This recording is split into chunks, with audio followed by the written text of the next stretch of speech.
Benvenuti al punto, benvenuto a Mario Anzil, Rivignano Teor, primo cittadino, uno dei sindaci, lo sottolineo sempre perché è la verità, più votati d'Italia.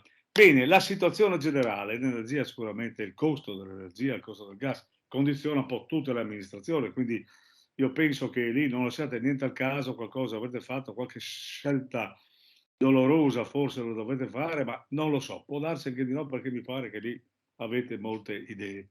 Quindi Beh, benvenuto. sì, benvenuto, grazie. Sì, è vero, usciamo da anni molto difficili e ci prepariamo ad affrontare un periodo che non sarà comunque facile. E dopo la pandemia e tutte le conseguenze anche economiche che ha comportato, adesso è la volta della guerra in Ucraina e dell'aumento dei costi delle bollette per la luce e l'energia elettrica, che riguarda le famiglie, riguarda le aziende e riguarda anche i comuni, anche e soprattutto i comuni. Il nostro è un comune proprietario di moltissimi edifici in cui si offrono servizi utili alla comunità. Per esempio abbiamo 3 palestre e sono tutte sempre piene perché ci sono tantissime associazioni che permettono a ragazzi, adulti e anziani di praticare tanti sport qui da noi. Quindi abbiamo 3 palestre, 5 campi da calcio, 3 spogliatoi completi, un bocciodromo, una pista di BMX, campi di calcetto. Insomma, ce n'è per tutti i gusti, ecco. 5 scuole, diversi edifici polifunzionali, sedi di associazioni, insomma abbiamo 22 edifici di proprietà o comunque gestiti dal comune, e tutti anche abbastanza grandi, e quindi il problema delle bollette è serio. Il nostro bilancio, per fortuna, negli anni è stato risanato. Il 1° gennaio 2014, con la nascita del nuovo comune, il debito era di 7.800.000 euro, quasi 8 milioni, e adesso siamo sotto i 4 milioni, siamo su 3 milioni e mezzo. Sì. E quindi meno della metà. E quindi questo vuol dire che il bilancio è buono, ci permette di affrontare qualche mese, ma non un periodo destinato a durare di più. Abbiamo dovuto convocare le associazioni, il dirigente scolastico, tutti quelli che utilizzano le sedi del comune, e concordare con loro una razionalità nell'utilizzo e anche alcuni accorgimenti per evitare di spendere. Per ora il riscaldamento sarà acceso solo nelle ore mattutine e vediamo come va avanti. I bambini magari che praticano lo sport faranno la doccia a casa, insomma purtroppo anche qui da noi abbiamo dovuto prendere delle decisioni. La pubblica illuminazione ha un caso a parte, ha dei contratti che durano negli anni, quindi non ha subito un grosso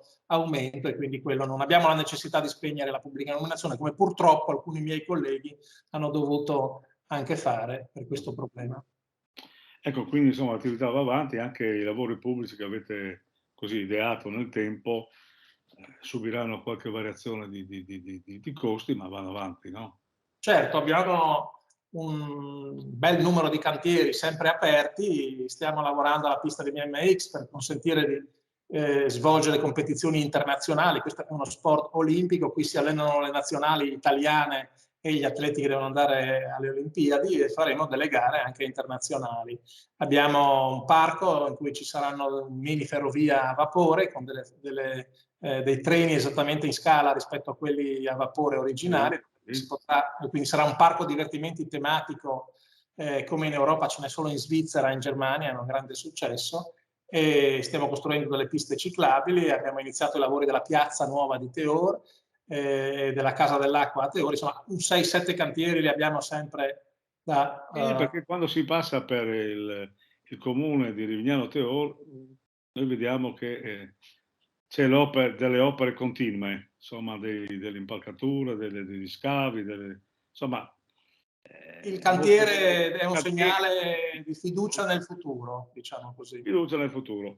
Poi c'è una storia che volevo approfondire con il sindaco di Rivignano Teor, la storia di Romeo e Giulietta, che è stata scippata, tra virgolette, da Verona, e adesso Udine cerca di intestarsi anche lui la storia con questa, perché evidentemente ci sono dei punti di riferimento molto interessanti che segnano un po' la storia di questa nostro Friuli.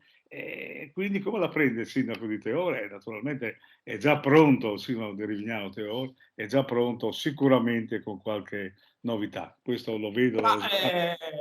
Nel simbolo del nostro comune che si intravede alle mie spalle, si vede il segno della famiglia, la V ribaltata nera sul fondo bianco della famiglia Savognani, e poi un po' più in alto, adesso proviamo a vederlo, ecco, Sì, si vede, si si vede. vede questa villa rossa, questo castello rosso Sì, con sì, una sì. striscia azzurra davanti, è il castello Savorgnan di Aris, e davanti c'è il fiume Stella, ed è la villa dove ha vissuto a suo tempo Lucina Savorgnan. Suo cugino Luigi da Porto ha scritto la novella Giulietta e Romeo raccontando l'amore che aveva per Lucina Savorgnan. Poi l'ha ambientata a Verona per evitare che in quel periodo erano cugini e la storia facesse scandalo. E Shakespeare l'ha ricevuta e l'ha trasformata nella tragedia che tutto il mondo conosce. Però Lucina Savorgnan, Giulietta, ha vissuto in quella villa che abbiamo visto prima, nello stemma del comune di Rivignano Sì, sì, sì, sì. ed è la Villa Savorgnan, Villa Otelio Savorgnan, il castello di Aris, dove nel 1511 ha conosciuto Luigi da Porto e lì ha vissuto la storia. Poi che ci siano dei partner, Verona, dove è stata ambientata la storia e quindi il mito l'ambienta lì, Udine, perché a un ballo a Udine i due si sono effettivamente conosciuti il giorno di Carnevale del 1511. Insomma, che ci siano altri partner che assieme a noi portano avanti questa vera storia di Giulietta non può che farci piacere, per cui ben vengano anche le iniziative dell'amico comune di Udine nel promuovere questa vera E storia. quindi danno ancora più risalto alla storia, dici tu, giusto? Certamente, sì, c'era stato un periodo in cui Udine magari aveva un'amministrazione un po' più snob, in cui riteneva insomma, di non voler approfondire questa storia. Ora io apprezzo invece il cambio di indirizzo di questa amministrazione guidata dal sindaco Fontanini, che viceversa ha compreso che questa è la nostra storia, che poi sia bella, sia brutta. Io credo che sia È una bello bella per storia, dire di dai. avere qui in Friuli visto nascere l'amore tra Giulietta e Romeo e poi seguire i risvolti drammatici. Conoscere la vera storia e vedere i luoghi autentici credo sia un valore aggiunto di posti che sono belli di per sé, perché chi viene a Aris si immerge nella magia di un luogo straordinario. La villa Otelio Savorgnan, quel che resta, rossa come ai tempi Sì, del sì. castello, si specchia nell'ansa del fiume Stella e lì chi si siede vede scorrere come Eraclito l'acqua e può pensare e immergersi nell'incanto di magie che sono friulane. Ecco, Sindaco, e Verona si è mai fatta viva sulla storia? L'avete mai contattato? Avete Ah, mai...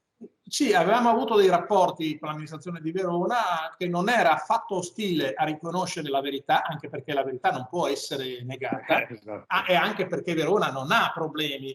Lì è il mito, lì effettivamente anche Luigi D'Apporto, quando scrive la novella e chiama Lucina Giulietta col nome della sorella perché non vengano individuati i personaggi, effettivamente l'ambienta a Verona.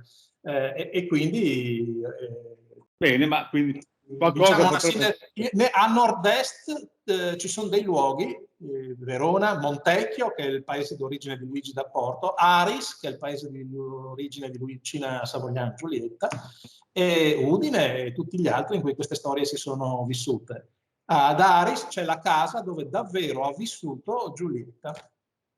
Ecco, poi ci sono altre manifestazioni perché mi pare che la storia a Rivignano si è fermata più di qualche volta. Adesso c'è la festa del Friuli più grande di sempre perché mi pare che da un po' di tempo già state coltivando questa cosa molto bella, bellissima anzi, dove rimarcate l'identità friulana in tutti i sensi, dalla parte culturale, alla parte gastronomica, alla parte, diciamo così, ludica. Insomma, è una cosa bellissima che attira sempre tanta gente, fa anche Sì, scalpore sta anche oltreoceano, no?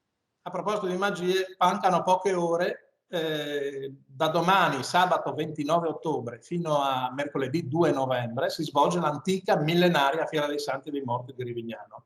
E il 31 ottobre, ogni anno, c'è, l'abbiamo reintrodotta qualche anno fa, la più grande festa del Friuli di tutti i tempi. Decine di migliaia di persone, migliaia di bandiere azzurre con l'aquila gialla del patriarca, riempiono le piazze e le vie centrali del paese, il campanile di notte si tinge di blu e una grande aquila compare è un'immagine che ha fatto il giro del Ha fatto mondo. storia. Ogni sera, il 31 ottobre, altro che Halloween, altro che monate americane, qui c'è la più grande festa del Friuli di tutti i tempi. Cocis, Stris e Aganis, le zucche, le streghe, le fatte d'acqua, le agane, sono la nostra tradizione.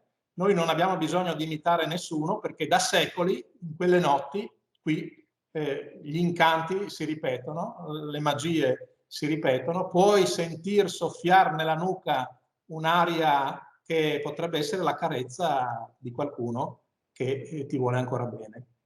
Ecco, quindi diciamo così, vi aspettate tanta gente perché ogni anno ha un successo incredibile, e poi c'è il Festival della canzone funebre, no? Che è un unicum anche nella nostra nazione, da quello che ho capito, perché vengono da tutta Italia, anche dall'estero. Certo, essendo il Festival mondiale della canzone funebre, Ecco, vengono anche addirittura dall'estero. mondiale, per cui...